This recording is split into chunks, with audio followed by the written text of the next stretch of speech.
So I mentioned this girl Serah, who I didn't actually give a proper introduction to. So Serah is this girl who is Lightning's sister and Snow's fiance, and Lightning and Snow's motivations are the strongest at this point because they both want to save her. They both know that she's a Lassie, and a Lassie is basically a Fal'Cie minion, I'm going to call it. It's someone who is cursed by a Fal'Cie, given what is called a focus, basically a mission they have to complete within a certain time limit. But really, I have so many problems with this because apparently the mission isn't pressing. It's not a pressing matter. It's not urgent. It doesn't need to be done anytime soon. When the Lassie gets around to it, it could be done. Because the Fal'Cie gives them this mission, gives them a really completely vague suggestion on what the mission is. Doesn't even tell them what the fucking mission is. Just gives them a bunch of blurry images. And in the hero's case, it's an image of a dragon destroying a bunch of shit. That can mean anything. It can mean create a game about a dragon destroying a bunch of shit. It doesn't have to mean destroy the world. But yeah, they just get this blurry image or this blurry movie, and they're supposed to assume what their focus is. How do you assume what your mission is? If you get drafted into the army, they're gonna tell you what your fucking mission is when you go out on an endeavor or whatever to do something. Like you're not just gonna go around marching around and do nothing for 50 hours of your fucking life, fighting a bunch of random tangentially related monsters with a fucking terrible battle system and amazing graphics, but still. So yeah, Lassie are given this focus, bunch of blurry images.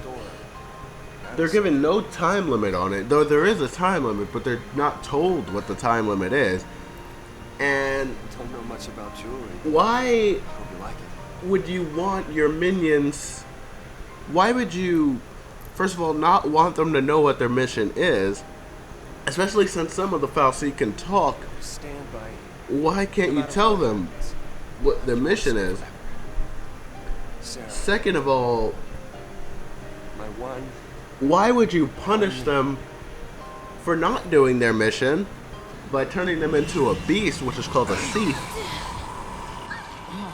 and then punish them for doing it by turning them into crystal, which I get it in the myth and lore or whatever, it's supposed to be quote unquote eternal life, so it's a good thing, but really it's a punishment. You're turning them into crystal. No one wants to be turned into crystal. It's not something, maybe give them a crystal necklace or something, but don't turn them into crystal. That's not a prize at all. So if you're gonna be screwed over either way, why would you want to fucking do the mission? And so yeah, that's that. The whole Fal'Cie shit, I don't really like it at all. But it is better than that fucking Goddess Etro shit in Final Fantasy XIII too. So in the beginning of the game, Vanille and Hope have this strange romantic tension, which completely gets lost when she starts talking to Saj a bit. When she meets Saj, they start having a romantic tension. And then later, when Fang comes around, she starts having a romantic tension with Fang. I mean, that probably was an already pre-existing one. Another reason why I think Vanille should have been the main character, because her love interests are all over the place, and it could have added for an extra element of jealousy between the party members. She's pretty. She looks about 19-ish. She flirts with so many different age groups. She flirts with fucking, I would say, 20, late 20s Fang's age group.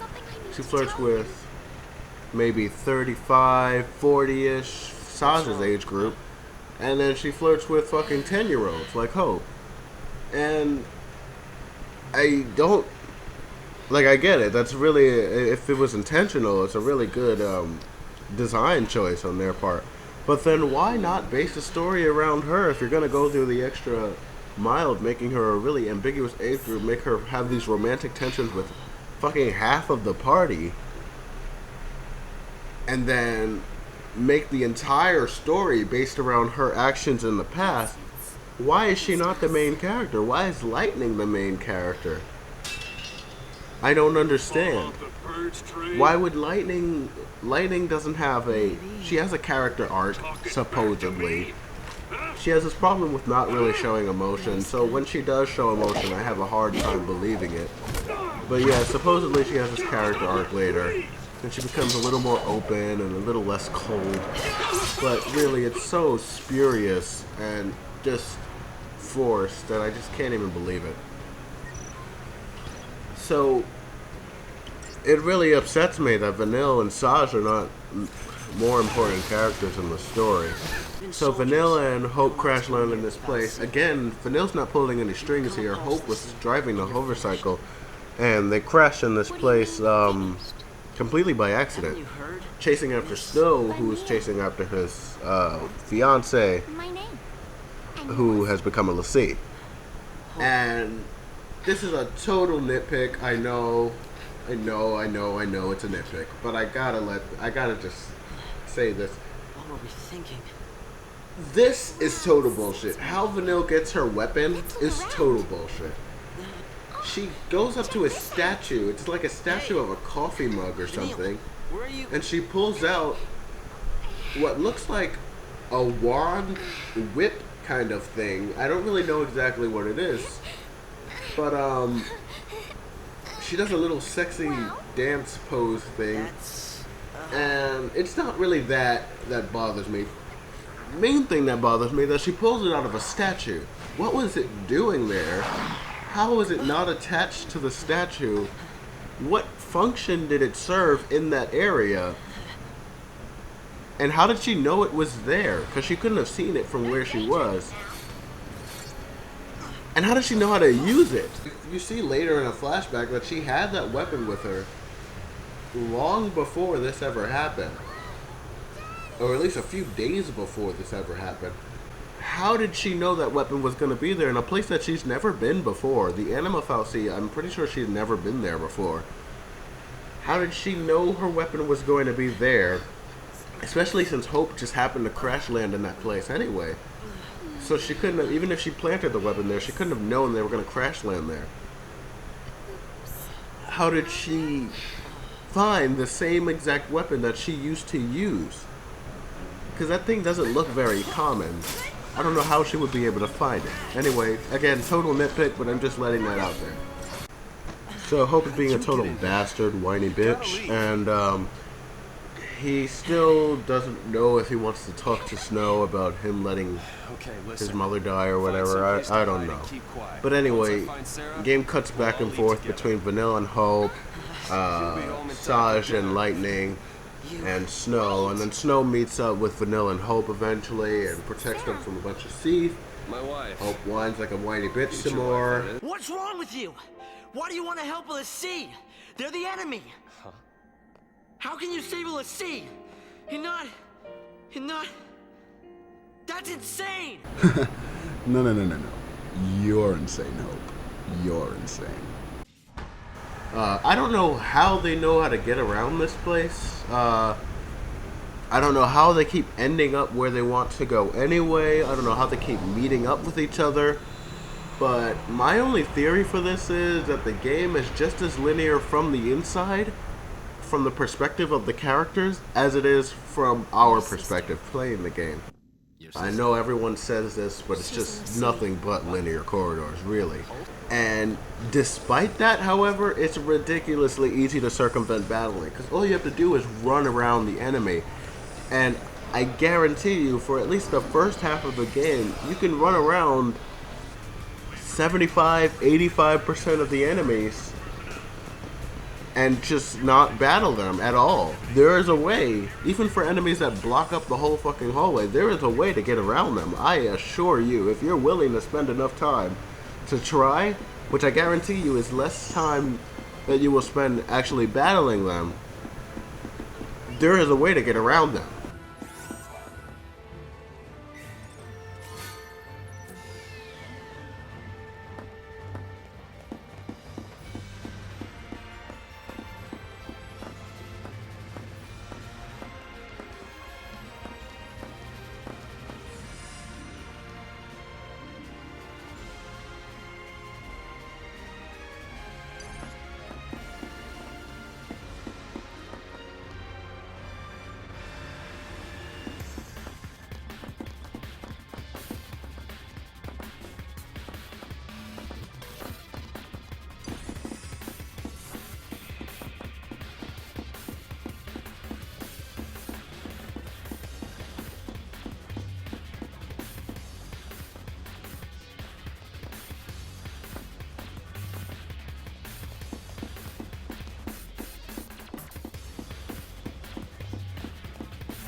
for the first half of the game, you don't have to fight anyone except the bosses. Because the regular enemies don't give you that much CP anyway. So, and then the bosses give you enough CP that you need to actually, you know, level up and increase your stats and whatnot.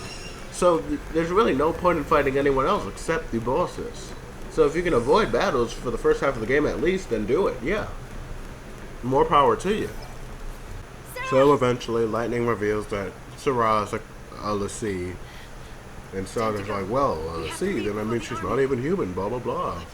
Like an ignorant bastard, even though he knows exactly that a l'Cie can be human, like his son. Wink, wink. So they should die? Listen. They find Serah, and then Snow and the other twats meet up with Serah as well. And Serah says a bunch of ambiguous things. Then she says, save Cocoon, and then she turns into Crystal. Serah!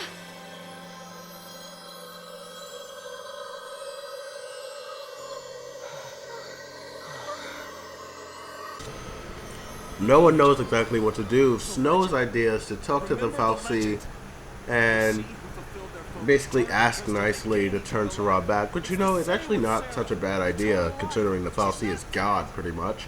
Lightning's idea is to, you know, go to the FFXIII and stab it in the fucking face, because, yeah, that's gonna turn your sister back to life, if it even works.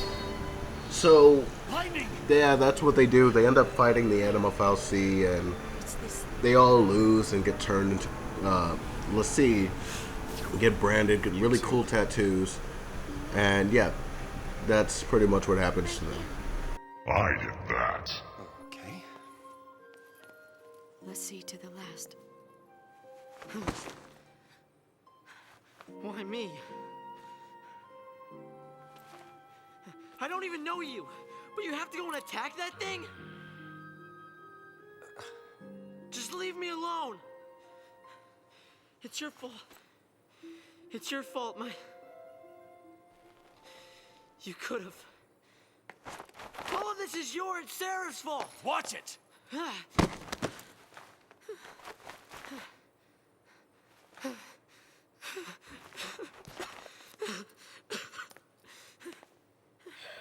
Sorry.